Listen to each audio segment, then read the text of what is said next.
Hey everyone, and welcome back. As always, this is Matt from Cleveland Sex Therapy. I am a certified sex and relationship therapist and licensed clinical counselor and supervisor, and I'm here today to talk to you about my favorite ways of initiating sex or intimacy. So this is not an over-encompassing list, if you will, of every single way of going about initiating with your partner, but these are just some of my favorite tips that I talk to individuals about when they are asking about how do I go ahead and actually initiate intimacy with the person that I'm either in a relationship with or casually having sex with or anything in between. And I think the first thing that we should talk about before I even go into different ways of initiating is what actually arousal is and isn't. And what I mean is arousal just isn't always spontaneous, right? It's really rare that one person will be so turned on and they will look at another person and be like, are you equally as turned on as I am? And that person will say, yes, I am. That's rare, right? There is spontaneous desire, right? There is that look that we can give to someone and that person is immediately turned on, right? That does happen and we don't want to negate that. But the other form of arousal that most people don't understand is this notion of responsive desire. And that is more so engaging with accelerators and brakes to intimacy. And what does that mean? So an accelerator is something that turns you on. I'm sitting here, my partner does something, and boom, I'm feeling turned on. And a brake is, you know what turns you off? You know, what's happening in your life? Are you stressed out? Did you just get in a fight with your partner? What's going on that's stopping that arousal from showing up? So with that in mind, let's talk about some of my favorite ways of initiating intimacy. First and foremost, there is just the basic touching of your partner, right?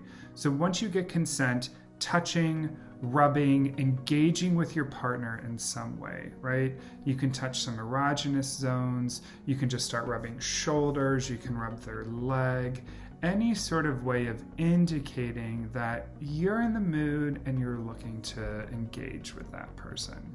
Next would be kissing, right?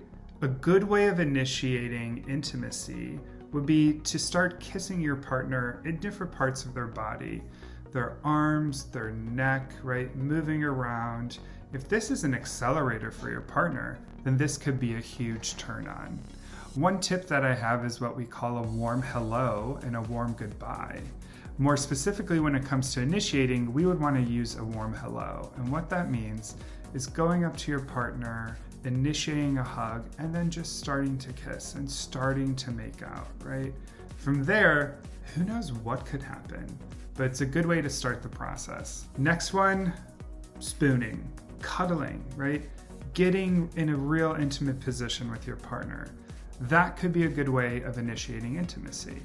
Now, spooning and cuddling is another form of intimacy that we call non-demand touch. And what that means is something is happening and it's not necessarily supposed to lead to sex, right? So everything that I've mentioned so far, touching, holding hands, kissing, those are all forms of non-demand touch, along with spooning.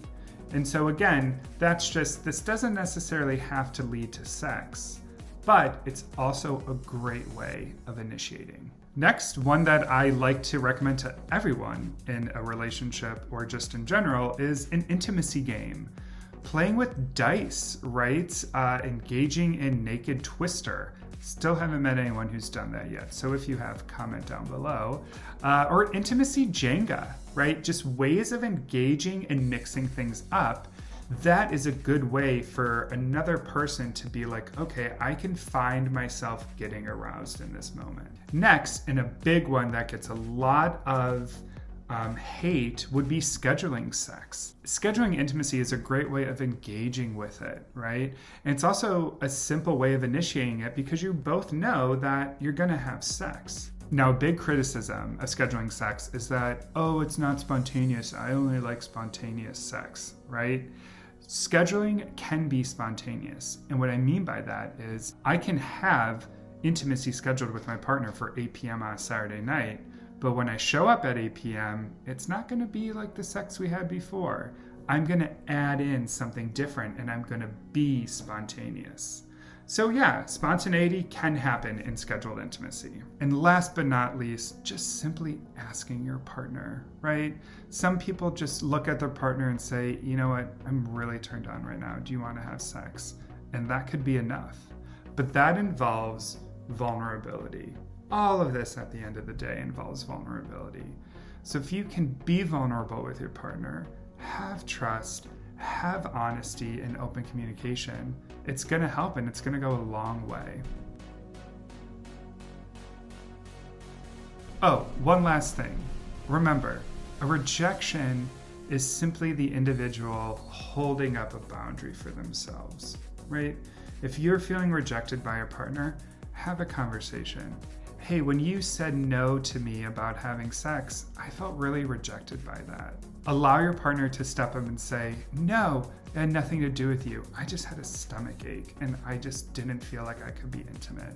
What are some of your ways of initiating sex that we didn't talk about? I'm really curious, so feel free to comment down below and do me a favor and subscribe. I love making this content and knowing that people will actually get to see it makes me feel like I'm continuing to do my job as a therapist and promote sex positivity.